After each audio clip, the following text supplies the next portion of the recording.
now we're going to be looking at defending a circular knife stab. So we're looking where an attacker has managed to pull the knife. They can hold it in one of two ways. We've got an overhand grip or Icepick stab, or they can hold it in an underhand grip or an Oriental stab.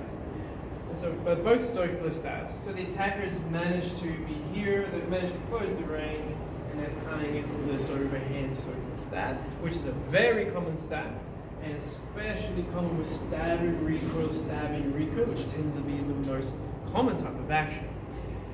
Or they can hold the knife underhand, maybe hiding it, pulling it from low, and they're attacking from below, attacking into your organs, into your body.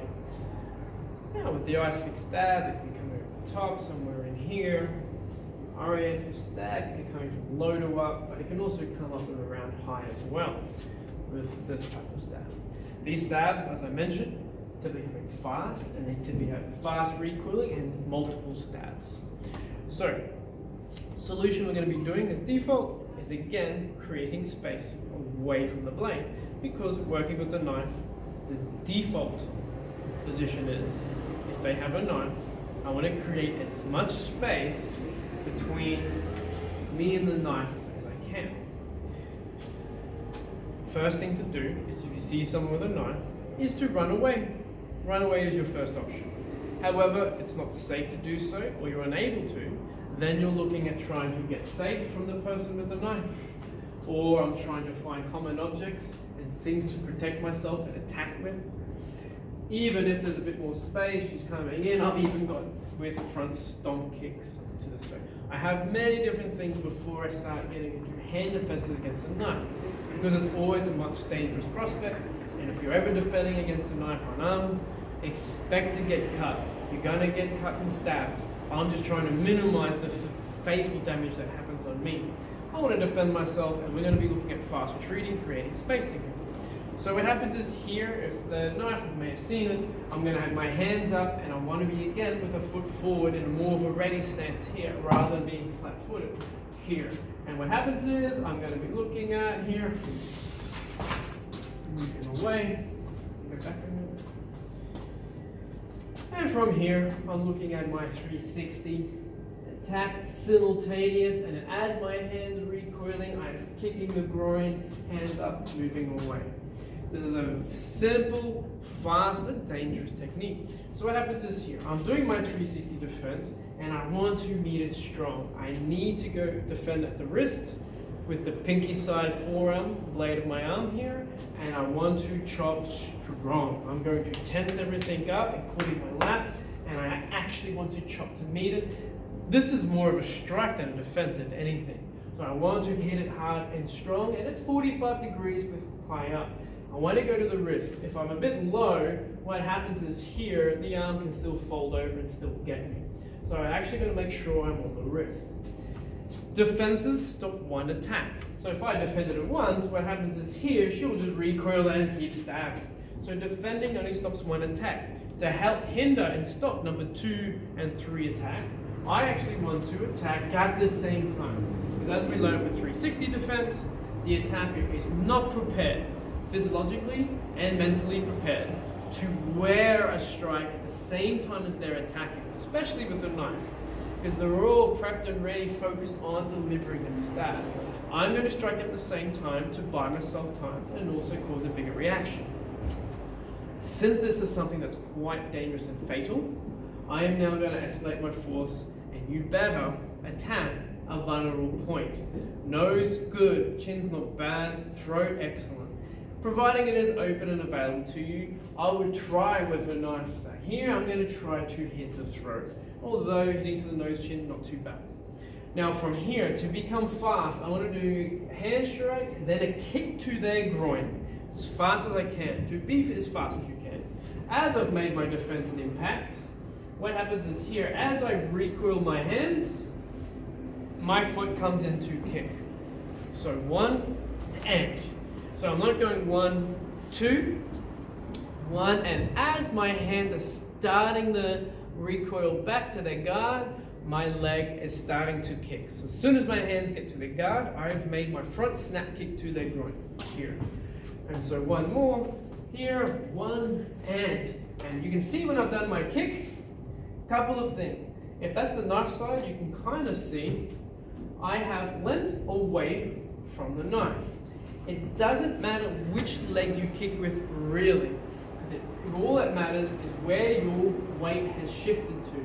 Because I put all of my weight on my front foot here to get a strong and aggressive attack, once I've put my weight back, I haven't shifted all my weight, it's still on this leg, so I've kicked with this one, and I've kicked. Because the rule is, kick with the leg that doesn't have the weight on it. It saves you time shifting your weight around, trying to get coordination to kick. I just kick with the one with no weight, and that makes you much, much faster. I could also have done this, where I've done my strike, and as I've lent, I've put all the weight on this leg, and now I kick with this leg. So basically, it doesn't matter too much. You've got to be quick and accurate here. You can see when I've done my kick here, for this one, for example, I've got a little bit of a lean away from the side of the knife, and I have my hands in when I'm kicking. Hands up and in. I don't want my hands out here, because I could get attacked and slashed and stabbed. And I also don't want my hands down when I kick, because if this knife comes back here, maybe I'll get vulnerable points under attack. So when we're doing here, there's my one. When I do my kick, my hands are up, my pinkies are facing forward, not out, in, to protect the inside. Here, and I've got them up, touching my jaw, so it helps. I know that they're protecting my neck here with my arms up. And from here, I've got a slight lean, just to give me some protection from the knife.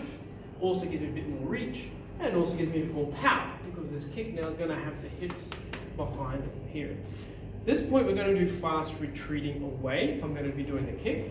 So what happens is here, boom, kicking, and then I'm going to move away. Remember, against any attack, but even more so with the knife, I never want to here and backpedal away from the knife. It's much easier for the attacker to lunge and attack in straight lines. And also, backpedaling is the quickest way for you to trip and fall over. So what's going to happen is here, is when you've done this, and I've kicked, you can see I've moved back at 45 degrees away from the knife side. Here, I still have my chest and guard facing her. Maybe I slightly missed with my strike. Maybe those strikes didn't do enough, because if she lunges at me from here, at least now I'm ready to put a front stomp kick into prevention, rather than me turning my back too early and she's stabbing me. So once I do my solution here and I've done this technique, I create space. If it's enough, just briefly enough, I'm going to turn and I'm going to run, get safe, get objects, run away. Now I'm going to show you the exact same thing, fast retreating away, but Oriental stab. Now with Oriental stab, everything stays the same as the Icepick overhand stab.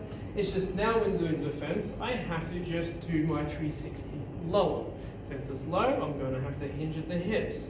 This is what's under attack, so make sure you hinge at the hips, bring your chest forward and down, come with a strong 360. Because what that allows me to do is have a much better defense and safety, especially against long blades. Defending at the wrist, again, if I reach too deep, they're either going to stab me at that point, or the arm will bend. So I need to go at the wrist to meet it, to stop this increasing in. At the same time, I'm still doing my counter strike. So what happens is here is I'm still going high. Sally's leaning away because she doesn't want to get hit. In reality, they bring their head with the stab, so it's a little bit easier to hit them here at the same time. You'll get a reaction, and once again, the same time as I do my defense and hit, as I recoil my hand, I'm kicking their groin. Hands up, kick to the groin, foot down, I move away from the side of the knife, and I'm going to go away. If this hand goes from low and it comes up around here, I can always lift my elbow. The beautiful thing with low defenses is they can defend up into the medium height range. High, I've got to drop it to low, but low can actually come to a bit high. So if it was a bit low, I thought it was coming low and it's coming around, it's the same 360, same simultaneous, just lift your elbow with a perpendicular forearm. And I'm going to be doing the same technique. You can do both of these techniques, fast retreating in as well.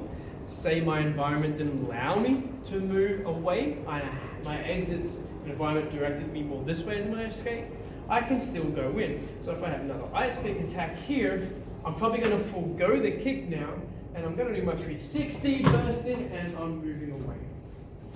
And because I am now moving always away from the knife majority of the time, and I've done my 360, and that's my exit, you can see with my defense, very strong, simultaneous punch. You can see where my weight and my foot and body is going. It's going to go in this direction where I want to go. So what happens is here, I don't want to go one and then move. You can kind of see I'm bursting into this person, and I'm already starting to move, and then I'm going to make my escape. Against the knife, with your defense and counterattack, you need to be quite aggressive and strong in your position. So even here, I want to start to burst with my defensive attack. Makes you stronger, makes your defense stronger too, and makes you faster off the line. If Sally was to do Oriental style here, it's pretty much the same thing. You can see when I'm exiting, I just keep my hand always on that side, and I don't bring my hand to the front. I'll always have it trailing here, just in case it cuts. I'd rather cut my forearm rather than something a bit more dangerous, or stabs even worse, and then at least I can defend it rather than letting it stab. So whenever I'm moving, I'll show you one more. Here I've done that, and as I'm moving, I tend just to keep my arm roughly where the knife would have been.